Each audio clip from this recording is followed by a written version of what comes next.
Nos estaba contando un amigo estos días que tuvo un accidente y dio unas vueltas de campana con el coche. Gracias al Señor no sufrió ningún daño, tiene algunas molestias cervicales, algunas molestias en el cuello, pero los mismos médicos que lo atendieron, la Guardia Civil que estaba allí cuando tuvo el accidente, le dijeron que era un milagro que estuviera de pie, porque el coche quedó inservible y que él estuviera de pie y caminando y hablando con ellos era un milagro, ¿no? Entonces, él de broma siempre dice que los ángeles que estaban con él estaban un poco cansados por sobretrabajo, los tiene explotados, los ha cuidado. Pero es interesante que también dice que justo cuando estaba dando la puerta de la campana, toda la vida le apareció por delante de sus ojos en un instante. ¿Te ha pasado que a lo mejor has estado en una situación de dificultad, en una situación así, en medio de un accidente, en alguna situación en la que tú dices, oye, he visto la vida pasar? Y cuando pasa algo así, son instantes, son momentos, son microsegundos aproximadamente, pero empiezan a pasar tantos pensamientos y tantas personas y tantas cosas por la mente, por la cabeza, ¿verdad? Y empiezas a recordar tantas cosas que enseguida dices tú que he visto toda la vida pasar, ¿no? Y después, de repente, otra vez puedes continuar. Digamos que podría ser que es como una llamada de atención, ¿no? A que recordemos que hay cosas que tienen valor en la vida y que no podemos desprendernos de ellas o simplemente despreciarlas. Pero no solamente cuando tienes un accidente, también cuando vemos la muerte muy de cerca, también vemos la vida pasar. Cuando alguien cercano a nosotros fallece, cuando alguien al que le teníamos un vínculo, un familiar, un amigo, un compañero, alguien a quien le teníamos una cierta vinculación o al que le teníamos un cierto cariño, de repente pues fallece, pues cuando estamos en su funeral o cuando estamos en el tanatorio o simplemente meditando en nuestra casa, nos viene toda la imagen de toda la vida vivida, y no de la persona solamente, sino también de la nuestra, porque cuando tenemos la muerte cerca o de alguna manera alguien falleció, enseguida nosotros nos ponemos a evaluar y a recordar si lo que hemos hecho en la vida y si lo que hacemos en la vida tiene sentido, ¿verdad? Porque a veces vemos cómo se pierde el tiempo en tantas cosas. Nos acordamos con mucho cariño, hace muchos años, no sé si os acordáis, que hubo un accidente en el aeropuerto de Madrid-Barajas, de un avión que estrelló, dentro iba un amigo nuestro, y me acuerdo que su mujer siempre, bueno, en el mismo funeral, cuando fuimos a darle el pésame, ella a mi mujer le decía, cuida tu matrimonio. En el mismo funeral. Cuida tu matrimonio. Es interesante, ¿no? Ver toda la vida pasar, de repente, en un instante, en una acción, en un momento en el que haces una evaluación de quién eres, de lo que haces, de lo que has hecho, todo lo que tienes. Yo quisiera, y creo que en el corazón de Dios también, quisiera que hoy fuera uno de esos momentos en los que la vida nos pasa por delante en un abrir y cerrar de ojos. No estamos teniendo ningún accidente, no estamos teniendo ningún momento de muerte, no. Pero me gustaría que, sin que pasara nada grave, que hiciéramos un momento ese instante. ¿Y cómo lo vamos a hacer? Pues quisiera que observáramos nuestra vida propiamente, delante de los ojos de Dios, delante de Dios, y que una vez que vemos nuestra vida podamos arrepentirnos de cualquier pecado, o que incluso podamos mirar hacia adelante nuestra vida y que podamos mirándonos en Dios, podamos gozarnos en la salvación que nos ha dado. Que podamos por un instante rápido pensar en todas las cosas que han sido negativas en nuestra vida y que nos han separado de Dios, pero que su sacrificio en la cruz nos permite a nosotros tener vida. Y analizando esto, viendo esto, mirándome por un instante, Señor, lo que soy, lo que he hecho, lo que hago, Señor, gracias. Y darle tanto valor a ese sacrificio de nuestro Señor en la cruz, darle tanto valor a lo que Él hizo por nosotros hasta el punto de decir, Señor, vale la pena desgastar mi vida por ti. Vale la pena renunciar a todo lo que el mundo me ofrece por ti. Ojalá que hoy sea uno de esos momentos en los que nosotros decidimos cosas delante de Dios que pongan un punto de inflexión, que nos permitan tener un crecimiento. ¿Y en base a qué tengo que hacer eso? Pues en base a mirar a la cruz. Mirar a esa crucifixión de nuestro Señor. Y lo que significó que Él muriera en aquella cruz. Y ese es el pasaje en el cual vamos a meditar hoy. Pues hoy vamos a hablar de la muerte de Jesús y nos toca de cerca entonces, porque estamos vinculados con Él. no como aquellos, yo mismo, cuando leo los relatos de la crucifixión del Señor, siempre me entra angustia, ¿eh? Siempre me entra ese momento de me quiero meter en el pasaje bíblico, quiero ir a donde está Pilato y abofetearlo, quiero coger a los líderes religiosos y a estos más que abofetearlos, y quiero, pero no puedo hacer eso, porque si lo hago estoy impidiendo la crucifixión de Jesús. Cuando estoy pensando de esa manera, de alguna forma también el Señor Jesús me está diciendo, te reprendo, Satanás, como lo dijo aquí, a ver. Vamos a leer el pasaje, venga, búscalo en tu Biblia, por favor, Marcos capítulo 15, versículos del 20 al 32. Ven, te doy unos segundos y así también me lo das a mí, para que yo pueda también buscar. Marcos capítulo 15, versículos del 20 al 32.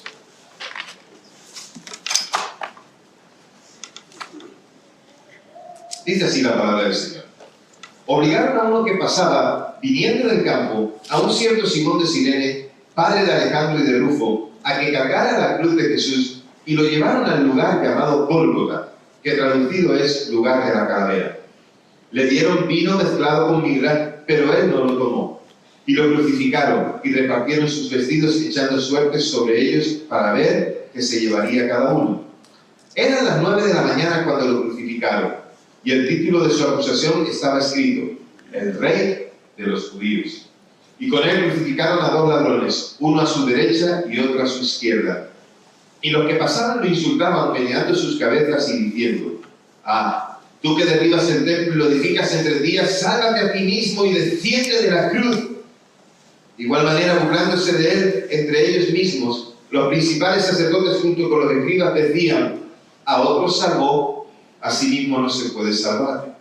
Que Cristo, el Rey de Israel, descienda ahora de la cruz para que veamos y creamos. Y también los que estaban crucificados con él lo injuriaban. Oremos así. Padre, háblanos por medio de tu palabra, Señor. Que nuestro corazón esté dispuesto a recibir lo que tú nos quieres decir. Que nuestro espíritu se conecte con tu espíritu para dejarnos, Señor, moldear por ti. Para que pueda haber una respuesta en nuestras vidas acerca de esta relación que tenemos contigo y ese sacrificio que hiciste por nosotros. Que podamos, Señor, decidir para salvación o decidir para consagración. Pero, Señor, que tú obres aquí. Que no sean mis torpes palabras, sino tu sabiduría hablándonos a cada uno de nosotros, Padre. En el nombre de Jesús te lo pedimos. Amén. Y amén. Crucificaron a Jesús, ya sabéis, después de los azotes, después de un juicio que no era juicio, y lo pusieron en la cruz para morir, pues esa era o había sido su sentencia. Y Jesús comienza su camino hasta el Calvario, lleva la cruz consigo, más exactamente, lleva una de las partes de la cruz, posiblemente solamente lo que era la parte de arriba, la parte horizontal de la cruz, también llamado patibulum, ¿vale? Y entonces lo que era el vertical era lo que le esperaba en el lugar que ya estaba preparado para cuando llegara, y así nos lo hacen ver otros evangelios. Pero cuando iba de camino al Gólgota, cuando iba de camino a ser crucificado, resulta que llamaron a alguien que pudiera ayudar a Jesús. Y se entiende que al dar los nombres y al darnos también la descripción de quién era, padre de estos chicos o padre de estas personas, se supone que los lectores de la carta que está escribiendo Marcos saben quiénes son. No tiene sentido poner los nombres de alguien si no sabes quiénes son. ¿Por qué los vas a poner? Pues se entiende que la comunidad, que la iglesia que lo recibió, que el grupo que lo recibió, pues que entonces ellos sabían quiénes eran estas personas. Eso era también una forma de dar fiabilidad a lo que se está contando, porque es muy fácil contar muchas cosas, pero ¿quién es testigo de todas estas cosas? Pues dar los nombres de aquellas personas era como también decir, podéis preguntarles a ellos si lo que estoy diciendo es verdad o no es verdad. Unos testigos más de que Jesús murió en la cruz para perdonar nuestros pecados. Así que aquel lugar al que Jesús se dirige, nos dice el texto llamado Gólgota, o también lugar de la calavera. Algunos piensan que el nombre de aquel lugar tiene que ver con la abundancia de cadáveres que allí había, porque muchos de los cadáveres que allí estaban, muchos de las calaveras, de los esqueletos que allí había, tenían que ver con otros que ya habían sido crucificados y que habían sido puestos allí. Muchos de los cuerpos eran reclamados, pero otros muchos no. Por lo tanto, se quedaban allí y era un lugar externo o fuera de Jerusalén, para que no entrara todo aquel hedor dentro de la ciudad. Hebreos nos dice en el capítulo 13, muy interesante, que Jesús fue fuera de la ciudad para llevar nuestros pecados. Lo fue fuera para que con aquel olor o con lo que allí se llevara, pues entonces allí quedara. Era como decir, coger todas nuestras basuras, ¿verdad? Lo que recolectan los servicios de limpieza de la ciudad y las llevan a un lugar fuera, porque si las basuras se quedaran aquí, pues imagínate lo que pasaría con el olor. Hace poco ha habido una huelga en Sal, una localidad de Tarragona, ¿me equivoco? No, Tarragona digo bien, ¿no? En Girona, perdón, en Girona, que han tenido huelga de los servicios de limpieza por casi 30 días, según vi en las noticias. No sabes lo que eso significaba en medio de la ciudad. El olor, las moscas, ratas, montones de basura. Desde luego que no era lo que podríamos decir un lugar donde quisieras ir a hacer un día de tranquilidad o de paseo. Pues Jesús sale fuera de la ciudad a llevar los pecados nuestros, para dejarlos allí, para morir allí por nosotros, y de tal manera que Él, pudiendo llevar nuestros pecados, nosotros pudiéramos ser libres. De manera que ese pecado a nosotros no nos alcanzara más. Dice el Antiguo Testamento, dicen los profetas, que nuestros pecados fueron llevados al fondo del mar, allí donde nadie los puede volver a sacar. Porque cuando Jesús perdona pecados, los perdona. Nos limpia y nos limpia por completo. Y no hay nada ni nadie que pueda acusarnos de cualquier pecado que hayamos cometido. Pero sí es verdad que el Señor nos reclama por esa vida, por nuestra vida, por lo que hacemos. Pero nadie puede traer una acusación delante de nosotros si la sangre de Cristo nos cubre de todo pecado. Si la sangre de Jesús nos ha limpiado, da igual las acusaciones de quien quiera que vengan, incluso del mismo Satanás, Dios lo reprende. Porque sus acusaciones no pueden contra nosotros, porque el Cordero, Cristo Jesús, es el que nos limpia de todo pecado. Es nuestro abogado defensor quien pelea por nosotros. Así que fue llevado a aquel lugar y la tradición lo ubica en un lugar en el que no se sabe si es con exactitud, pero actualmente hay una iglesia allí, la iglesia que se llama del Santo Sepulcro, que es visitado por todas las personas que van a Israel. Hoy en día tenemos que organizar, para un año de esto tenemos que organizar un viaje a Israel. ¿Cuántos se apuntan? Ahí va, ese domingo tendré que buscar a quien predica aquí, Entonces, si hay mucho, vamos a ver cómo hacemos. Pues ya predicamos allí, ya dicen algunos, bueno, ya predicamos allí. Ahí va, todas las manos que se han levantado, empezar a reunir. Esto no es tan fácil. Empezar a coger una hucha y empezar ahí a meter algo, Nos pegamos un viajecito todos a Israel para aprender, para conocer la tierra donde vivió Jesús, donde estuvo Jesús, y poder saber, conocer tantos textos. Me cuentan los que han estado allí que tantos textos que de la Biblia que hemos leído, cuando estás allí cobran como más viveza, porque has estado allí, has visto esos lugares.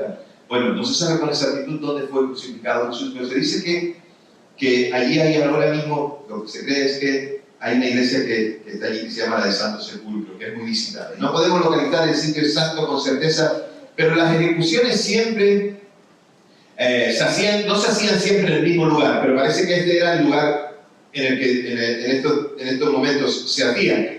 Se hacían en diferentes puntos de la ciudad y siempre donde pudiera todo el mundo verlo, aunque fuera en la distancia. ¿Por qué? Porque trataba de ser una lección, algo aleccionador para el resto de las personas. O sea, si alguien moría, era porque estaba siendo castigado por algo, era como una advertencia para nosotros, para que no lo hicieran también. Así que se trataba de eso, de que fuera algo ejemplar y que trajera al pueblo, a la gente, que trajera un poco de temor. El versículo 29 nos sugiere que el punto estaba próximo a una carretera, posiblemente a la salida de Jerusalén, y que se viera desde la carretera. Avanzando en el texto, era habitual que a las personas que iban a ser crucificadas, para que no soportaran tanto dolor, se les diera algún tipo de alivio. Algo que fuera algo parecido a unas drogas o algo parecido a algo que pudiera mitigar, reducir el dolor. Pero evidentemente nadie puede mitigar por completo el dolor de una crucifixión. Por eso dice el texto que le dieron a Jesús vino mezclado con otras cosas. vinagre para poder aliviar aquel dolor, pero nada pudo aliviar ese dolor. Así que la crucifixión era la forma más antigua de ejecutar a los que habían sido condenados a muerte. No era un invento de los romanos, ya lo practicaron también los asirios, los persas, los griegos. Lo que hicieron los romanos fue adoptar aquella forma de castigo para los crímenes más horribles cometidos en el imperio. Por ejemplo, alguien que ofendiera al emperador o alguien que se sublevara contra el imperio romano. Ese era su castigo.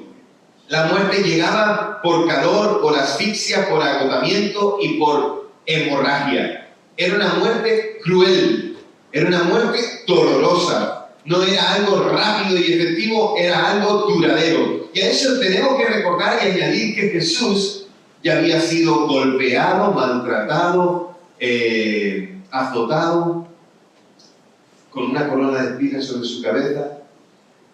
Jesús usó la palabra cruz repetidas veces como símbolo de sacrificio. Y hemos leído y hemos aprendido en el Evangelio de Marcos que varias veces Jesús les advirtió a sus discípulos que había de morir, que había de entregar su vida.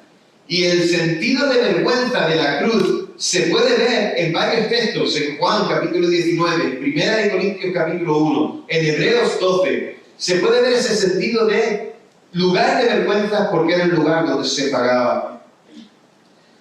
Los clavos que le pusieron a Jesús en la cruz medían unos 20 centímetros de largo. No eran clavitos con los que colgamos un cuadro en casa, no. Eran clavos de 20 centímetros. Y se levantaba al que iba a ser crucificado, se le ponía sobre el patículum, que es lo que os dije que era la madera horizontal, y se colocaba sobre el madero vertical, formando una T. Algunas ocasiones no quedaba como una T, sino quedaba como lo que conocemos como una cruz, sobresaliendo una parte del palo vertical hacia arriba. Entonces, se colocaba en la parte alta de la cruz un título de la persona que estaba siendo condenada, el nombre y la razón por la que había sido condenada. Y esa era la inscripción que se puso allí en aquella tablilla. Y entonces se procedía a clavar y a atar los pies del reo de manera que pudiera sufrir lo máximo, pero también a la vez que no cayera todo el peso sobre las muñecas y que no quedara allí todo el peso, porque se podía descargar esta parte de la mano. Sé que es difícil entender esto, sé que es duro comprenderlo, pero esto fue lo que vivió Jesús. Cuando decimos que Jesús murió en la cruz, fue con un sacrificio y entrega total de su vida. Así que la muerte se producía generalmente por agotamiento, ya lo dijimos, dificultad para respirar, no se podía oxigenar bien la sangre. Nos cuenta que la persona que iba a ser crucificada era ejecutada vilmente y que allí se pasaba fatiga, hambre, sed, calor, inmovilidad, vergüenza por la desnudez, crueldad de parte de los espectadores porque muchos de ellos injuriaban a los que habían sido condenados. Y todo eso lo experimentó Jesús. Incluso de lo de la túnica que fue sorteada entre los soldados y que se repartieron los soldados, está profetizado en Salmo 22 acerca de eso. Y sabemos por Juan que Jesús fue llevado a la presencia de Pilato. Se le llevó a una hora determinada. Y Juan usa el sistema de horario de los romanos, pero Marcos usa otro sistema. Al caso es que los dos coinciden en la hora en la que Jesús fue crucificado. Y por el camino hasta el lugar de la ejecución era conducido el que había sido condenado, y la gente que le veía como era culpable, sin saber muchos de ellos por qué culpaban o por qué, muchos de ellos injuriaban, insultaban, escupían al que llevaba aquel patíbulo, el madero horizontal. Y eso hicieron también con Jesús. Y al decirnos que llevaban una tablilla encima de la cruz, antes de ponerla encima de la cruz, la tablilla la colgaban del cuello del reo. Y lo que ponía en aquella tablilla que Jesús llevaba era Jesús Nazareno, Rey de los judíos. Eso fue lo que Pilato ordenó que se pusiera como acusación. No había sido un ladrón, no había sido un mentiroso, no había sido un adúltero, no se había sublevado contra Roma. La única acusación que presentaron contra Jesús es que él decía ser rey de los judíos. Y eso fue lo que pusieron allí. Ya recordáis que los fariseos y los escribas, las autoridades religiosas de aquel tiempo, se negaron, se opusieron a que se pusiera ese título, pero ya Pilato lo había puesto y dijo, así se quedará. Y para que todos tuvieran conocimiento y fueran advertidos, se aseguró que los habitantes de Jerusalén entendieran la causa de por qué había sido condenado. Así que este es el rey de los judíos, o dice ser el rey de los judíos. Y los dos delincuentes que fueron crucificados junto a Jesús probablemente eran cómplices de Barrabás, no lo sabemos. Lo que sí que nos dice es que eran delincuentes, que eran ladrones, que eran gente que se dedicaba a hacer sus cosas y no en el orden que estaba establecido. Así que su compañía podría entenderse como una indignidad más, porque Jesús fue llevado a aquella cruz junto con otros que también eran malhechores, considerando a nuestro Señor como un vulgar delincuente. Podemos leer el versículo 28 al 32 cómo sigue la actividad contra Jesús. Las multitudes dicen, salvó a muchos. Esto los fariseos y los líderes religiosos, los del Sanedrín, salvó a muchos, que se salve ahora. Dice que puede hacer que el templo se reedifique en 3 días. No habían entendido nada.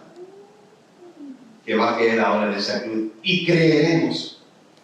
Es interesante cómo hasta este punto, viendo el dolor y el sufrimiento del Señor, cómo algunos todavía le injuriaban de esta manera, tal vez provocándole, como cuando fue tentado Jesús en el desierto. Esto era una provocación, era una tentación, porque Jesús bien podía haber bajado de aquella cruz. Él mismo podía haber clamado que al Padre que enviara una legión de ángeles. ¿Qué digo una legión?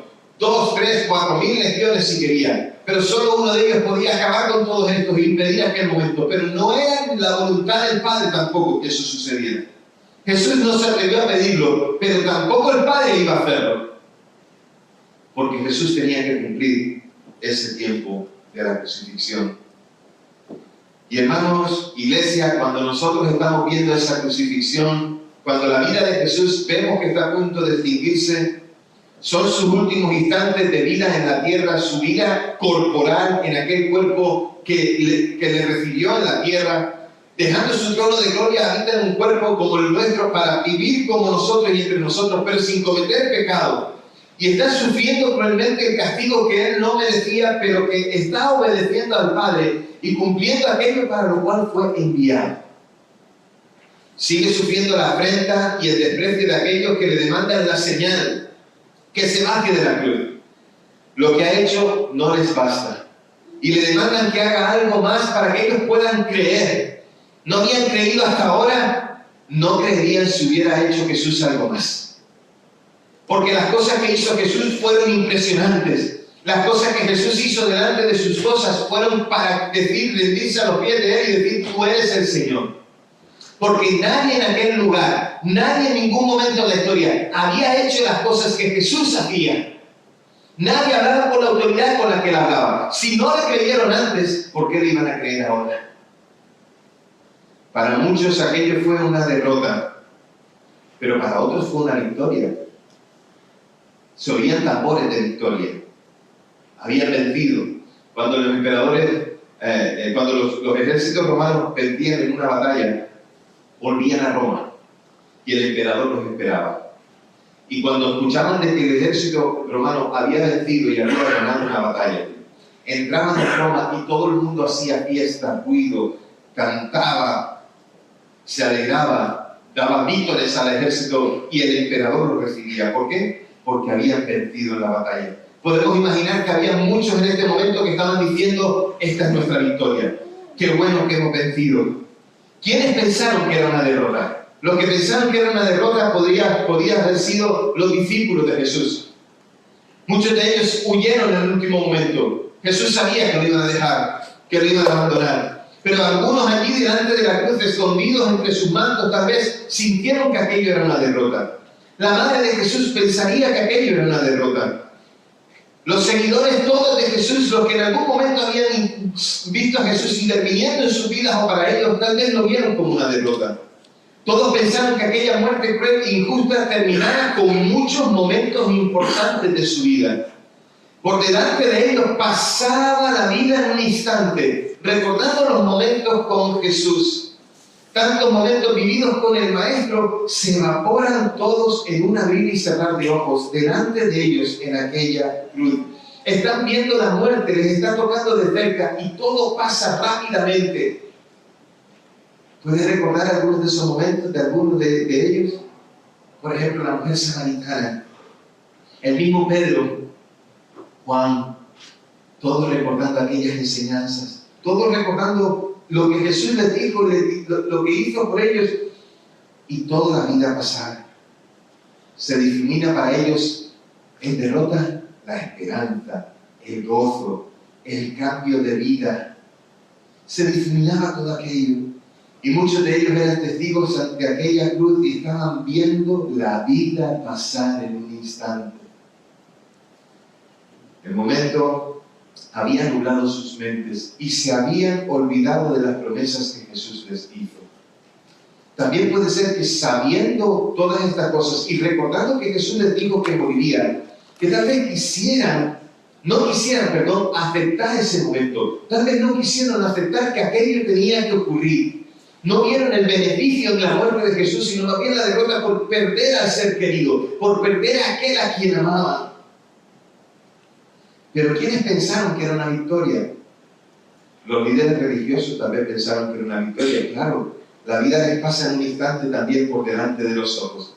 Porque cuando ven que termina con aquella muerte, los innumerables desaires que Jesús les había hecho al corregir sus enseñanzas, al dejarles evidencia delante de la multitud, Jesús también los desnudó por sus acciones delante de la gente.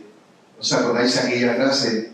Hablándole a las multitudes, diciéndoles, haced lo que ellos dicen, pero no hagáis lo que ellos hacen. ¿Os acordáis? Todas estas cosas, pensaban ellos, esta es nuestra victoria, ya no tendremos que sufrir más. Y pasaría por delante de ellos todas aquellas humillaciones. Jesús estaba siendo derrotado y ellos pensaron que su victoria era que ya no tendrían más que sufrir aquellos desplantes. Su victoria era pensar que se había quitado de encima un problema y que su plan les había salido bien. Para ellos eso era la victoria.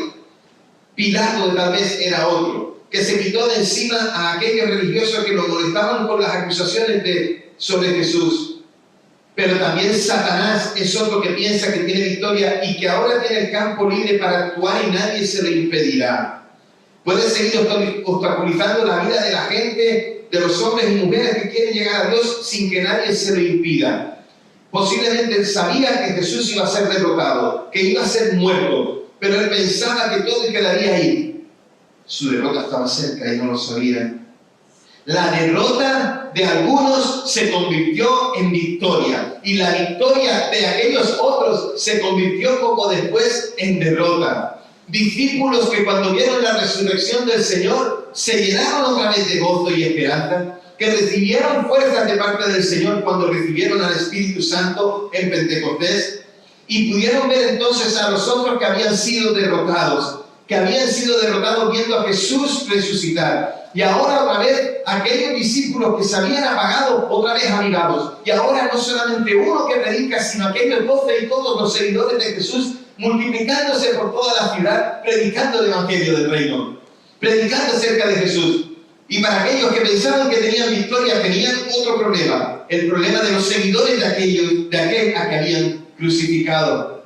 La vida también es un instante en los ojos de Jesús, en la cruz, yendo de camino al Gólgota y ya en la cruz. Y podemos imaginar que es un instante pensando en su niñez. ¿Están conmigo? ¿Sí? Piensa, Jesús estaba a punto de morir y estaría pensando en su niñez. Estaría pensando en su adolescencia, en su juventud. Tal vez estaba viendo la cara de su madre, camino al Gólgota, que le estaba allí contemplando. Y recordaba lo mismo de su madre cuando él era pequeño. Tal vez puedes recordar, tal vez puedes pensar como yo que tengo mucha imaginación, ya lo sabes. Tal vez puedes pensar como yo, que a Jesús le pasaría en un momento, en un instante, estando en el taller, en la carpintería de su padre. Aquellos buenos momentos con sus hermanos cuando empezaban a contar chistes malos en la hora de la comida. ¿No? ¿Por qué no? Jesús también se divirtió. Podía pensar viéndolo también, diciendo, vámonos a casa, deja de hacer lo que estás haciendo. Tal vez. Jesús lo reprendió y le dijo, ¿dónde están mi madre y mis hermanos? Sino todo aquel que hace la voluntad de mi Padre que está en los cielos, mi Padre, mi madre, mi hermano. Ahí estaba Jesús viendo toda la vida pasar, pero también estaba recordando los momentos con sus discípulos, sus enseñanzas, sus caras, sus motivaciones, recordando a todos aquellos a los que benefició, tal vez a Zaqueo, tal vez a Nicodemo, recordando a aquellos hombres que tenían cierta importancia, pero también a aquella gente humilde como Bartimeo, recordando todas las caras de ellos y todos esos momentos con ellos. Y recordando también que unos días antes Jesús había orado con el Padre pidiendo por sus discípulos. Juan capítulo 17. Oró por todos y cada uno de ellos. Pidió por ellos en el momento en el que estaban. Pidió en el momento en el que estaban solos. Y pidió por ellos en la realización de la misión. Y Jesús estaría pensando en todo eso. La vida de un instante, la vida de una foto, la vida de algo sencillo delante de los ojos de Jesús. Tantas personas que fueron transformadas, sanadas, liberadas, personas que se reconciliaron con Dios y a las cuales valía la pena llegar hasta aquel momento para salvarlos.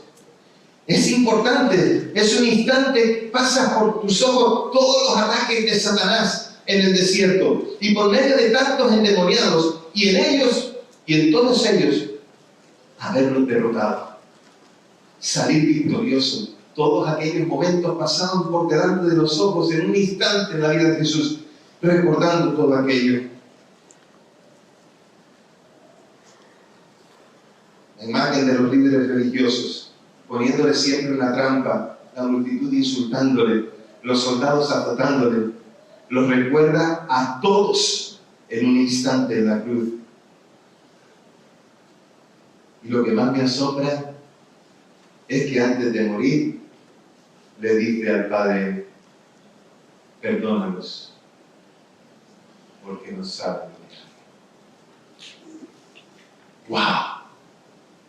Es increíble. Es impresionante nuestro Señor. La seguridad de haber hecho lo que el Padre le encomendó que hiciera. Todos los momentos de intimidad con el Padre, siendo fortalecido para la tarea que tenían que hacer. Incluso el momento pidiéndole al Padre, pase de mí esta copa, pero no lo que yo quiero, sino lo que tú quieres. Y ya en aquella cruz diría, valió la pena. Pero en aquel momento en el que la vida es un instante, también estaba presente en Jesús la imagen de muchas generaciones que vendrían posteriores y que hasta que Él volviera necesitaban también tener un encuentro con el Padre a través de Él. En ese instante también estábamos siendo recordados nosotros, los que hoy estamos en esta sala. Porque también Jesús en aquella oración en Juan 17 oró por los que habían de venir. También se acordó de ti y de mí. En aquella cruz también en un instante pensó en todos los que vendrían después y que necesitaban tener un encuentro con el Salvador. Porque aquel sacrificio también fue por nosotros. Nosotros también estábamos allí presentes con nuestro pecado. Hoy hay quien sigue viendo una derrota en aquel sacrificio e incluso una victoria. La derrota de un buen hombre y no la del Salvador de sus almas. La victoria de un cristianismo sobre un cristianismo que es fracasado y lleno de fábulas. Hay gente que piensa en el momento este como una victoria. Hay gente que lo sigue viendo así. La victoria, porque una parte de la sociedad vive así, pensando que el cristianismo hoy se está derrotado. Piensa que está derrotando a Dios al quitar o vencer los valores que Dios ha establecido, es decir, por su palabra. Y entonces dicen que el cristianismo ha defendido unos valores que ya no tienen vigencia y los tumban con sus propuestas. Y entonces dicen que entonces el cristianismo y esos seguidores de Jesús están derrotados. Y tienen el gozo momentáneo de una victoria que no saben que se convierte en derrota después, porque están poniendo su confianza en ellos mismos y no en el Salvador del mundo. Es increíble que hoy hay gente que piensa que aquello fue una victoria. Es increíble que algunos piensan hoy que están derrotando y que están venciendo al cristianismo. Y yo lo único que puedo observar en la Escritura y en toda la historia de la cristiandad, de todo el pueblo de Dios, es que cuando venía oposición, cuando venían dificultades, cuando venían piedras en el camino, aquel pueblo que amaba a Dios se volvía más fuerte porque su confianza se ponía en el Señor. Y entonces, en medio de tanta derrota, salían victoriosos porque Cristo es su esperanza. Y aquí estamos nosotros, muchos pensando, mira, se reúnen en locales pequeños, déjalos allí. No hacen mucho ruido, déjalos allí. Están aquí y allá, déjalos allí. No tienen influencia, déjalos allí. Nuestra influencia no es delante de los hombres. Nosotros entramos en la presencia de Dios, quien es dueño y Señor de todo. Ahí influenciamos, porque ahí clamamos al Padre por su misericordia y Él la derrama. Y Él la derrama. Es Dios. Y aquí te pregunto, ¿está pasando tu vida en un instante? ¿Puedes observar tu vida delante de Dios en un instante que te sirva hasta tal punto de querer arrepentirte delante del Señor por tu pecado? ¿Puedes mirar nuestra vida delante de Dios y gozarte por la salvación que Él te ha dado? Más preguntas. ¿Puedes ver la multitud de pecados en un instante y delante de Jesús en el madero, como si estuvieras allí siendo testigo? Puedes decir, perdóname, Señor, porque soy pecador, me arrepiento de mi pecado, te pido perdón, Jesús, te seguiré, gracias por tu sacrificio, Señor. ¿Puedes decírselo eso hoy a Él? Y si eres un hijo de Dios, puedes reconocer que no hay derrota, sino que hay victoria. Puedes ver que en un instante pasa por nuestra vida y en un instante por nuestros ojos tanto perdón, tanta misericordia. Nos ama tanto el Señor. Me encanta pensar que aunque yo fuera el último en la tierra, aunque fuera también el único en la tierra, aunque fuera el único, Jesús seguiría yendo a la cruz para perdonar todos mis pecados.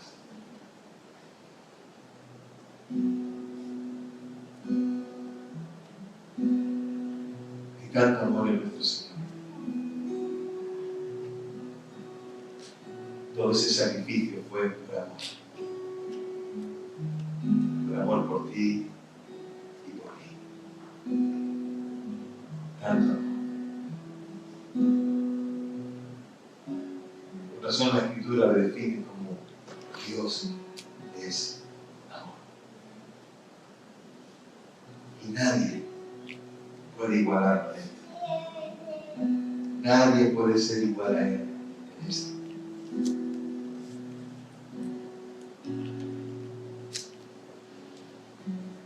Puede ser entonces en un instante decir, Señor, gracias por esta experiencia de conocerte. Gracias por la transformación que has hecho. No estamos derrotados. Estamos yendo de victoria en victoria. Una vez hice una predicación que decía, no estoy bien, sino que estoy triunfando en Cristo. Porque siempre nos preguntan, oye, ¿cómo estás? Y siempre decimos que bien, ¿no es verdad? Porque siempre nos duele o la uña del pie o la pestaña. Algo siempre nos duele, algo siempre está mal, ¿sí o no? Entonces la gente nos dice, oye, ¿cómo estás? Bien. Sí, me acuerdo que tenía un cliente que cuando lo visitaba para hacer los pedidos, hace ya muchos años, y decía, ¿cómo estás? Y me decía, bien. Porque si te digo que estoy mal, te alegra, pero si te digo que estoy bien, eso te fastidia. Era su manera de pensar. Pero cuando te pregunten cómo estás, no digas que estás bien, sino digas que estás triunfando en Cristo. Porque pueden haber pruebas, pueden haber proyectos, pueden haber situaciones difíciles, pueden haber contradicciones, pueden haber desganes, pero con Cristo siempre vamos triunfando. Y vamos siempre de gloria en gloria.